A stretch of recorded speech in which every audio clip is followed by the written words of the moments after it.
오늘 오전에 여러분과 함께 나눌 말씀의 제목은 욥의 고난과 부활 신앙입니다.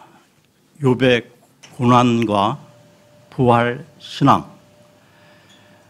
지난 시간에 에스더기를 통해서 이스라엘 백성들의 구원과 관련해서 복음의 말씀을 나누었는데요.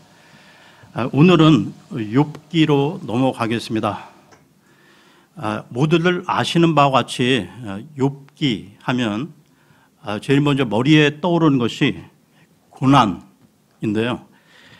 총 42장으로 되어 있는 이 욥기는 극심한 고난과 고통의 날들 속에서도 욥이 이 하나님을 끝까지 신뢰하는 내용과 또한 고난 가운데서 특별히 의인이 당하는 고난의 의미를 다루고 있다는 것입니다. 욥기에서뿐만 아니라 우리가 이 악한 세상을 살아가다 보면 이해할 수 없는 상황들을 많이 보게 되는데요. 세상 가운데 의로운 사람이 고난을 받고 또한 믿음으로 살려고 할 때 더 큰 어려움에 봉착하게 되는 것을 어렵지 않게 보게 된다는 것입니다. 그에 비해 불의하고 부정을 일삼는 사람들은 호의호식하며 살아가는 것을 보면서 이런 현상 가운데 우리는 하나님이 살아 계신다면 왜 이 불의의 그 세상 가운데 공의의 하나님은 침묵하고 계시는지 많은 사람들이 한 번쯤은 고민해 보았을 것입니다. 역사를 거슬러 올라가서 이런 질문을 했던 최초의 그 성경의 인물이 욥이었는데요. 왜 의인이 고난을 당해야 하는가? 이 질문에 대한 그 해답으로 오늘 살펴볼 책이 이 욥기라는 책입니다. 그러면 욥기 1장 1절을 보겠습니다. 욥기 1장 1절입니다.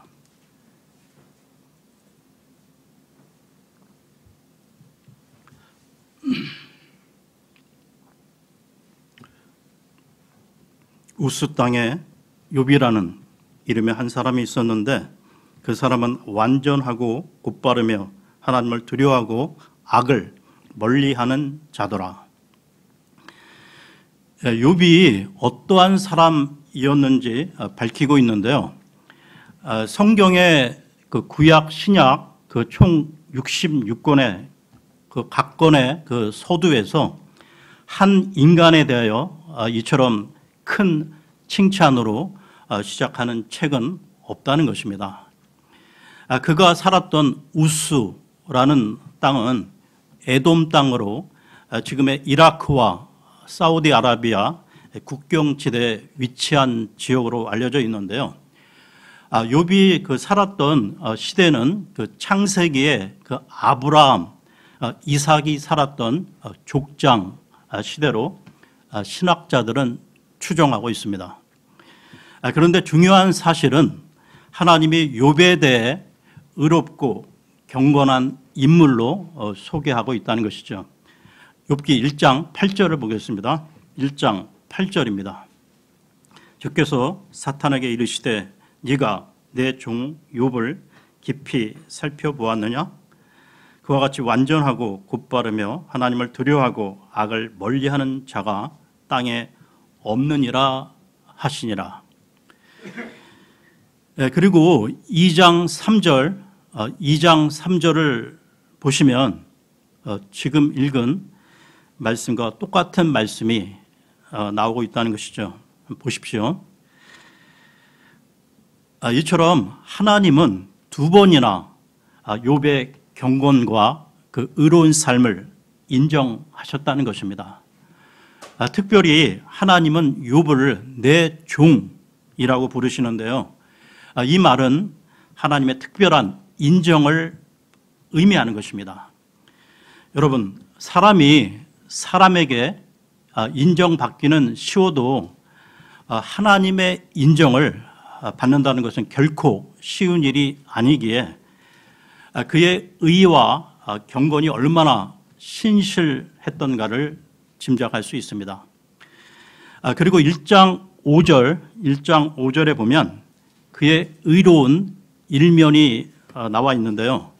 욥은 자기 자녀들 중에 그 자녀들이 아들 7, 딸 3, 총 10명이 있었는데 그 10명의 자녀 중 혹시나 하나라도 알지 못하는 그 부지 중에 죄를 지을 수 있다고 생각하여 자식들을 위하여 번제 헌물을 드렸던 것입니다. 그리고 평소에 그 욥의 신앙의 자세, 태도와 관련된 말씀을 보겠는데요. 욥기 23장으로 가겠습니다. 23장 11절, 12절을 보겠습니다. 23장 11, 12절입니다.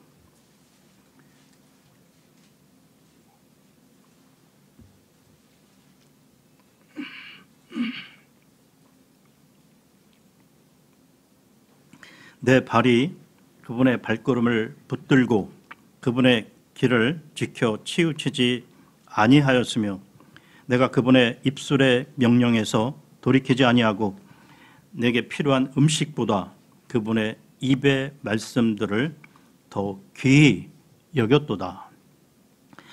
이처럼 신앙, 그 믿음이 깊었던 욥은 더구나 이 동방의 크나큰 부자였는데요. 다시 1장으로 돌아와서요. 1장 3절을 보겠습니다. 욥기 1장 3절입니다.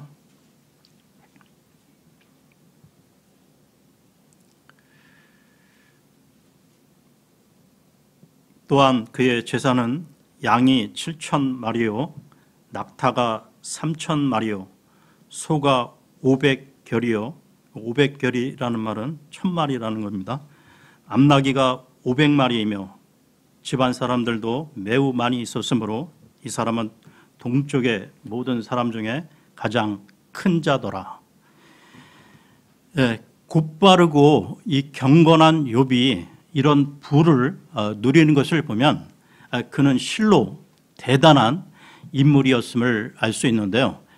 욥기 그 전체를 면밀히 보게 되면 그는 재물에 마음을 두고 있지 않음을 볼 수 있다는 것입니다. 이처럼 흠잡을 데 없는 그 욥에게 어느 날 그 이해할 수 없는 크나큰 시련이 찾아오게 되는데요. 욥기 1장 9절에서 12절을 보겠습니다. 1장 9절에서 12절입니다. 이에 사탄이 주께 응답하여 이르되 욥이 까닭없이 하나님을 두려워하나이까 주께서 그와 그의 집과 그의 모든 소유를 사방에서 울타리로 두르지 아니하셨나이까 주께서 그의 손이 하는 일에 복을 주시니 그 땅에서 그의 재산이 불어났나이다. 그러나 이제 주의 손을 내미사 그의 모든 소유에 대소서 그리하시면 그가 주의 얼굴 앞에서 주를 저주하리이다 하매 주께서 사탄에게 이르시되 보라 그의 모든 소유가 네 권능 안에 있거니와 다만 그에게는 네 손을 내밀지 말라 하시니 이에 사탄이 주 앞에서 물러가더라. 여러분 이 내용을 보면 그 사탄 마귀는 이 세상 가운데 사람들 사이에 실제적으로 활동하고 있음을 알 수 있다는 것이죠. 그러나 동시에 사탄의 움직임은 하나님의 통제 아래 놓여 있으며 하나님이 허용하시는 그 이상은 할 수 없다는 것입니다. 그러면서 욥에게 닥친 큰 시험으로 일순간에 그의 모든 그 10명의 자식들이 다 죽고 또한 수많은 모든 재산까지 다 잃게 되는데요. 그러나 그 와중에서도 욥은 하나님을 떠나지 않았다는 것입니다. 욥의 고백을 들어보겠습니다. 1장 21절입니다. 이르되 내가 모태에서 벌거벗고 나왔은즉 또한 벌거벗은 채 그리로 돌아가리라. 주신 분도 주시오 가져가신 분도 주시니 주의 이름이 찬송을 받을지어다 하고, 사탄은 욥이 가진 소유를 모든 소유를 잃게 되면 하나님을 저주할 것이라고 하였으나 욥은 끝까지 하나님을 신뢰했던 것입니다. 그리고 2장으로 넘어가면 사탄은 다시 욥을 시험하는데요. 이번에는 욥의 몸에 직접 욥의 몸을 직접 치게 됩니다. 욥기 2장 7절을 보겠습니다. 2장 7절입니다. 이에 사탄이 주 앞에서 물러가 욥을 쳐서 그의 발바닥에서부터 정수리까지 심한 종기가 나게 하매, 그리고 그 이유를 보게 되면 그 극심한 고통 가운데 설상가상으로 그의 아내마저도 차라리 하나님을 저주하고 죽으라고 악에 바친 말을 했던 것입니다.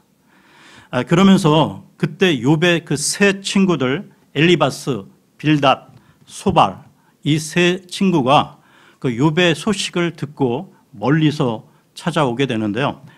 그런데 욥의 그 상황이 너무나 처참했기에 욥의 얼굴을 보고도 그를 알아보지 못할 정도였습니다. 그 다음 3장에 보게 되면 욥의 그 처절한 고통이 서술되어 있는데요.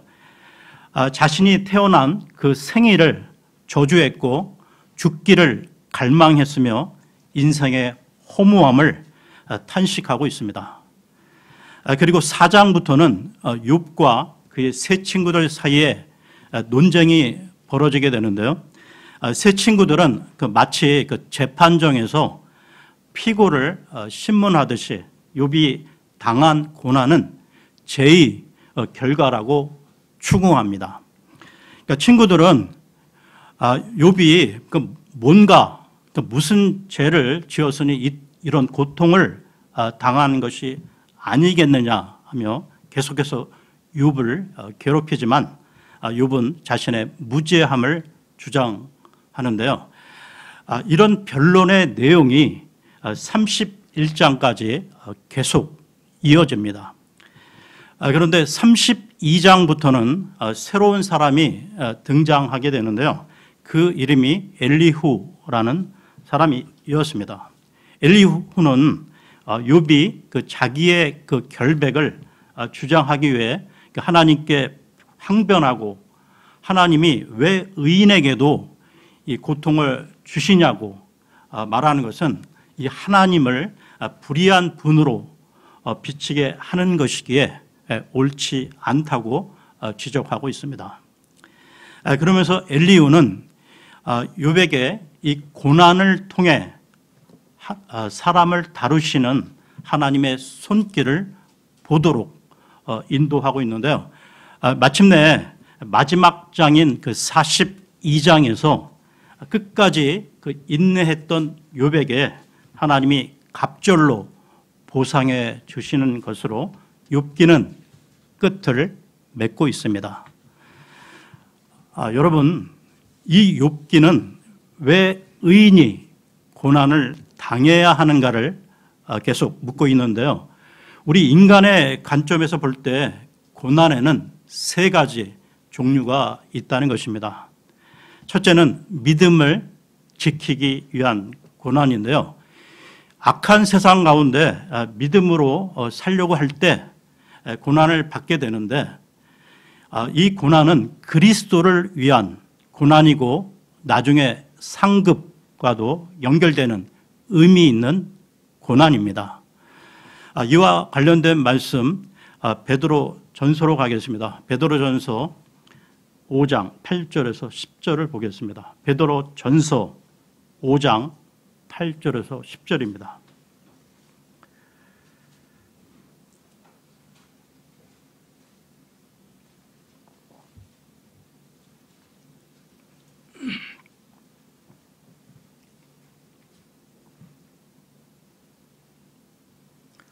정신을 차리라, 깨어 있으라. 너희 대적 마귀가 울부짖는 사자같이 돌아다니며 삼킬 자를 찾나니 믿음에 굳게 서서 그를 대적하라. 세상에 있는 너희 형제들도 동일한 고난을 겪는 줄 너희가 아느니라. 그러나 모든 은혜의 하나님 곧 그리스도 예수님을 통해 우리를 부르사 자신의 영원한 영광에 이르게 하신 분께서 너희가 잠시 고난을 받은 뒤에 너희를 완전하게 하시고 굳건하게 하시며 강하게 하시고 정착시키시리니. 다음으로 고난의 종류 중 두 번째는 나의 실수와 잘못 그리고 죄로 인한 고난인데요.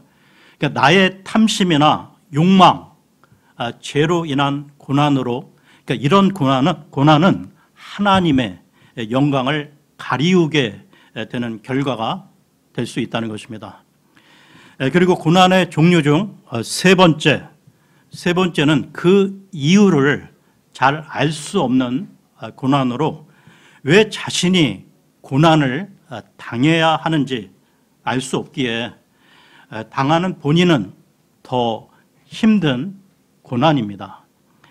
욥이 받았던 이 고난이 바로 이런 고난으로 욥은 자신이 하나님의 그 허용하에 시험을 받고 있다는 사실을 그 당시에 알지 못했다는 것이죠. 그래서 욥은 그 엄청난 그 고통 가운데서 질문을 제기하고 있습니다. 하나님은 선하시고 전능하신 분이신데 왜 의인이 고난을 받아야 하고 반면 하나님을 무시하고 악을 행하는 이들이 잘되고 평안한 이유가 무엇입니까? 하고 물었던 것입니다. 여러분, 인간은 이 세상을 살아가면서 겪게 되는 고난의 이유를 다 알 수는 없으나 그 고난의 유형이 어떠하든 그 고난을 주시는 데는 하나님의 뜻이 있다는 것입니다. 그러니까 욥의 친구들은 죄에 대해 심은 대로 거둔다는 인과응보를 믿고 있는데요. 그러니까 율법의 시각으로 욥을 보았던 그 친구들은 욥에게 계속 회개를 촉구했던 것입니다. 그런 그 답답한 그 상황 가운데 욥은 중보자, 즉 그리스도에 대한 소망이 있었다는 것이죠. 자신이 당하는 그 상황을 전능하신 하나님께 제대로 전달해 주기를 바라며 한우를 바라보았던 것입니다. 욥기로 돌아와서요. 욥기 16장 19절을 보겠습니다. 욥기 16장 19절입니다.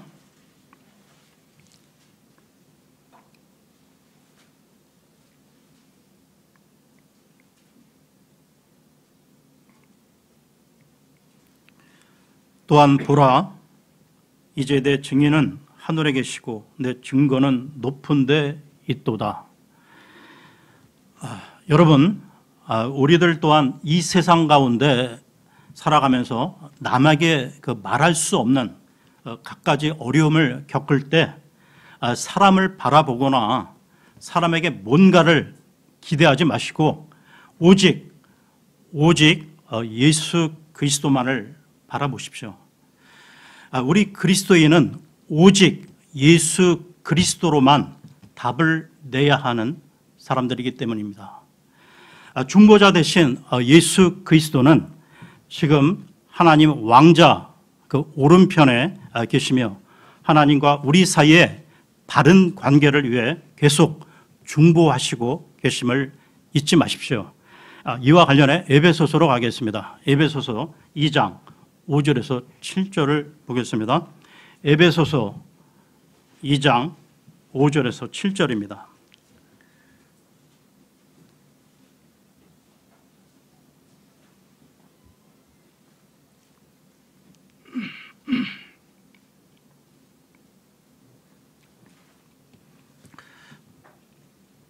심지어 우리가 죄들 가운데서 죽었을 때 우리를 그리스도와 함께 살리셨고 너희가 은혜로 구원을 받았느니라. 또 함께 일으키사 그리스도 예수님 안에서 우리를 하늘의 처소들에 함께 앉히셨으니 이것은 그분께서 그리스도 예수님을 통해 우리에게 베푸신 친절 속에 담긴 자신의 은혜의 지극히 풍성함을 다가오는 시대들 속에서 보여주려 하심이라. 여러분, 우리는 예수 그리스도를 통해 구원받았고 또한 그분께서는 지금도 우리를 그리스도의 영으로 보호하고 계십니다. 욥의 그 세 친구가 욥을 위로하러 멀리서 찾아왔지만 오히려 그 논쟁 가운데 상처만 주게 되는데요. 종국에 가서 욥은 하나님이 주시는 참 위로를 받게 됩니다.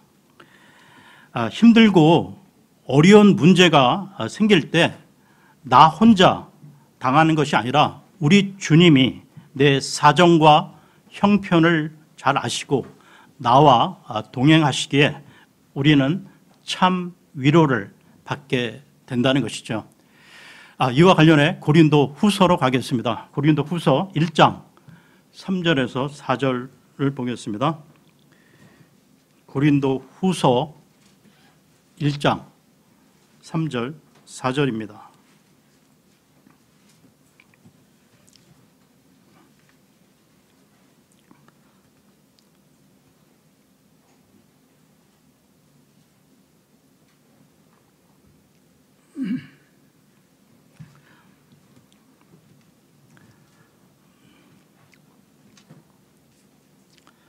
하나님을 찬송하리로다.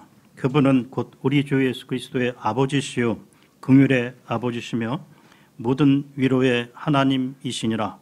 그분께서 우리의 모든 환난 중에서 우리를 위로하심은 우리 자신이 하나님께 위로받을 때 얻는 위로를 힘입어 우리가 어떤 고난 중에 있는 자들도 능히 위로하게 하려 하심이라. 다음으로 하나님의 영광을 가리우는 징벌적 고난이 아닌 유익한 고난의 유익과 의미에 대하여 알아보겠는데요. 첫째, 고난은 신앙의 단련이라는 것입니다. 이와 관련해 욥기 23장 10절을 보겠습니다.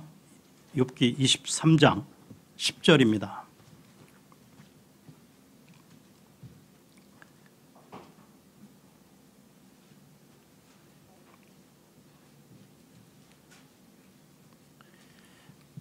(23장 10절입니다) 그러나 내가 가는 길을 그분께서 아시나니 그분께서 나를 단련하신 뒤에는 내가 금같이 나오리라. 고난은 우리로 하여금 겸손하게 하고 하나님을 더 의지하게 함으로 고난은 우리의 신앙의 순도를 높여주게 된다는 것이죠. 두 번째로 이 고난에는 하나님의 섭리가 있다는 것입니다. 우리가 이유를 모르는 특별한 고난을 겪을 때 이 고난 속에 하나님의 섭리가 있다는 것이죠. 이런 경우가 요셉의 고난이라 할 수 있습니다. 요셉은 구약에서 이 그리스도의 그림자로 알려져 있는데요. 그는 어느 날 깊은 고난의 나락으로 떨어지게 됩니다. 형들에 의해 노예로 팔려갔으며 또한 억울한 누명을 쓰고 감옥에도 들어가는 등 온갖 어려움 가운데 13년을 보내게 되는데요. 아마도 요셉은 그 수없이 그 많은 고난의 날들 가운데 하나님께 묻고 또 물었을 것입니다. 하나님, 왜 저에게 이런 고난을 주십니까? 라고요. 그런데 이 요셉의 고난에는 아브라함과의 그 언약 성취를 위한 하나님의 뜻이 있었다는 것입니다. 이런 고난의 여정을 통해 하나님은 이스라엘, 자기 백성들을 보존하셨던 것이죠. 욥이 그 욥의 고난 가운데 그 하나님의 뜻을 모른 채 그 고난을 겪어 나갔지만 그 욥이 그 고난을 통해 그 욥의 고난을 통해 오늘 우리에게 인내와 그 신뢰의 믿음을 보여주고 있다는 것입니다. 세 번째로 이 하나님의 영광을 드러내기 위한 고난이 있다는 건데요. 예수님께서 이 땅에 오셔서 사역하실 때 나면서부터 소경, 그 눈이 먼 사람을 만났습니다. 그때 제자들이 묻기를 이 그 눈먼 사람, 나면서부터 이 눈먼 사람은 누구의 죄 때문입니까? 라고 물었는데요. 자신의 죄 때문입니까? 아니면 부모의 죄 때문입니까? 즉 제자들은 그 장애를 죄의 결과로 보았던 것이죠. 이때 예수님은 이렇게 말씀하셨습니다. 그것은 누구의 죄도 아니며 하나님의 일, 하나님의 영광을 드러내기 위한 것이라고 밝히셨죠. 그러면 욥기에 계시된 예수 그리스도, 구속자 되신 예수 그리스도를 찾아보겠습니다. 욥기 19장 21절에서 25절까지 보겠습니다. 욥기 19장 21절에서 25절입니다.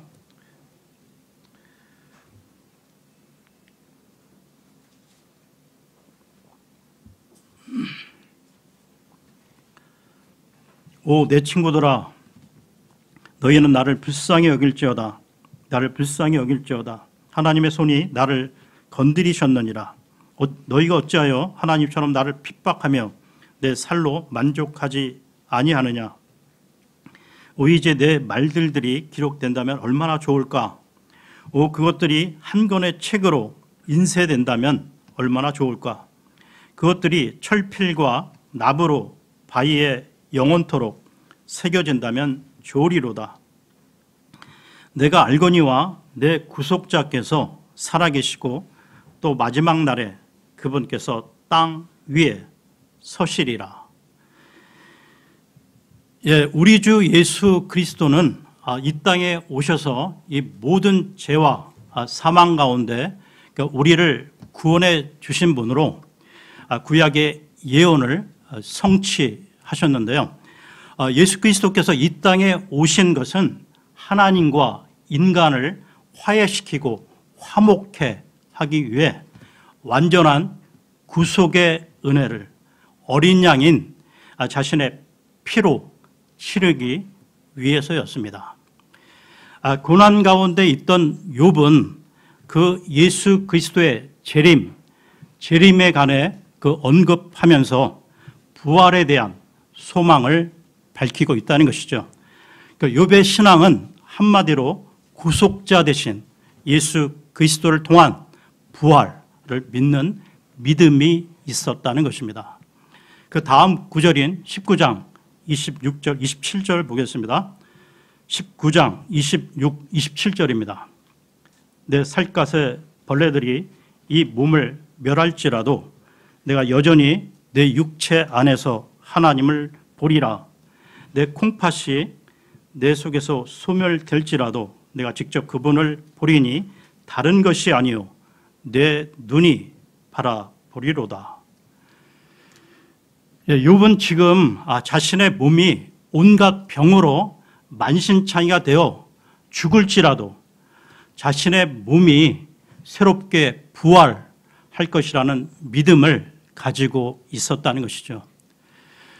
여러분, 욥뿐만 아니라 우리에게도 인간사 이 세상의 현실 가운데 발생하는 모든 고난의 문제를 대처할 수 있는 마스터 키가 있는데요. 그것은 예수 그리스도의 부활 사건인 것입니다. 다시 말해서 주님의 부활 사건이 우리의 인간적 현실에서 발생하는 온갖 종류의 고난의 문제를 대처할 수 있는 마스터 키라는 사실, 이 부분을 우리가 충분히 이해하기 위해서 살펴야 할 것이 있는데요. 그것은 그리스도의 그 십자가 죽음과 부활 사건의 상호 연관성입니다. 그리스도에게 있어서 십자가의 죽음과 이 부활 사건은 결코 분리할 수 없이 하나로 결속되어 있다는 것입니다.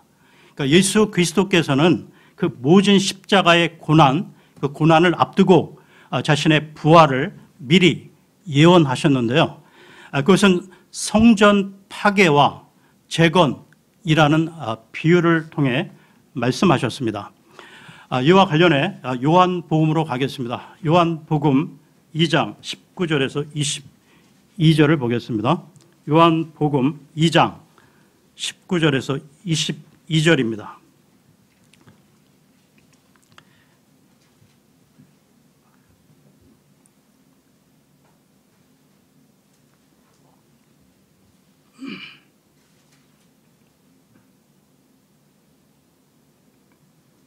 예수님께서 그들에게 대답하여 이르시되 이 성전을 헐라 사흘 안에 내가 그것을 일으켜 세우리라 하시니 이에 유대인들이 이르되 이 성전을 짓는데 46년이 걸렸거늘 네가 그것을 사흘 안에 세우겠느냐 하더라.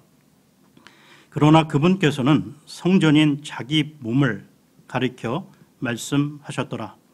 그러므로 그분께서 죽은 자들로부터 일어나신 뒤에 그분의 제자들이 그분께서 자기들에게 이것을 말씀하셨음을 기억하고 성경 기록과 예수님께서 하신 말씀을 믿었더라. 여러분, 이 부활에 대한 주님의 이 예언은 단순히 그 예언의 그 성격만 가지고 있는 것이 아니라 우리가 오늘의 그 모진 고난을 극복할 수 있는 희망의 힘으로도 작용하고 있다는 것이죠. 따라서 우리들 그 삶의 한가운데 어떤 방식으로든 엄연히 실제하고 있는 고난에 대하여 그 고난을 극복하기 위해서는 그리스도의 십자가 고난과 부활을 가장 우선적으로 이해할 수 있어야 한다는 것입니다. 왜냐하면 그리스도 십자가의 고난과 부활은 우리가 겪는 이 고난의 원인과 그 이유 그리고 고난의 깊은 의미와 그 가치, 더 나아가 고난이 그 지향하고 있는 희망적 미래에 대한 것까지 소상하게 밝혀주고 있기 때문입니다. No cross, no crown. 십자가 고난 없이는 영광도 없기 때문입니다. 우리 그리스도인들은 부활, 소망이 있기에 세상의 어떠한 그 희노애락도 초월할 수 있는 존재라는 것이죠. 고린도 전서로 가겠습니다. 고린도 전서 15장 20절에서 22절입니다. 고린도 전서 15장 20절에서 22절까지 보겠습니다.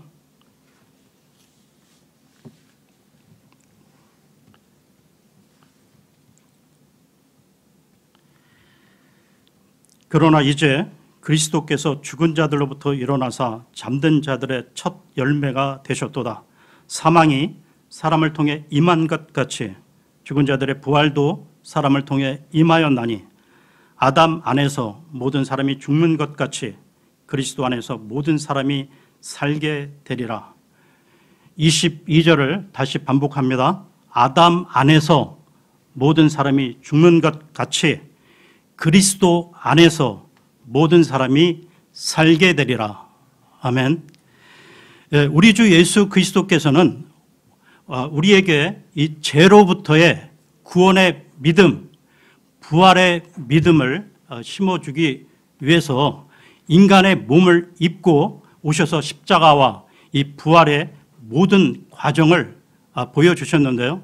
그러니까 휴거를 제외한 아담의 후손으로 태어난 모든 인간은 육체적으로 죽음을 피할 수 없지만 예수 그리스도를 믿음으로 새로운 창조물로 다시 태어나게 됩니다. 그러니까 우리가 이 거듭나기 전에는 오직 그 육신을 위해 살아왔지만 새 생명을 얻은 후에는 새로운 가치관을 가지고 하나님의 나라를 위해 살아가야 한다는 것이죠. 여러분, 지금 남들에게 말 못할 고민과 고난 가운데 계십니까? 우리 그리스도인은 영원한 생명을 소유한 사람들이며 죽는 순간은 본론이 시작되는 순간이라는 것입니다. 이 부활의 그 소망을 가지고 잠깐 살다가는 이 세상에서 마지막 순간까지 이 평안의 복음을 누리고 더 나아가 이 영원한 생명의 말씀을 남들에게 증거하는 우리 모든 지체분들이 되시기를 기원합니다. 예, 감사합니다.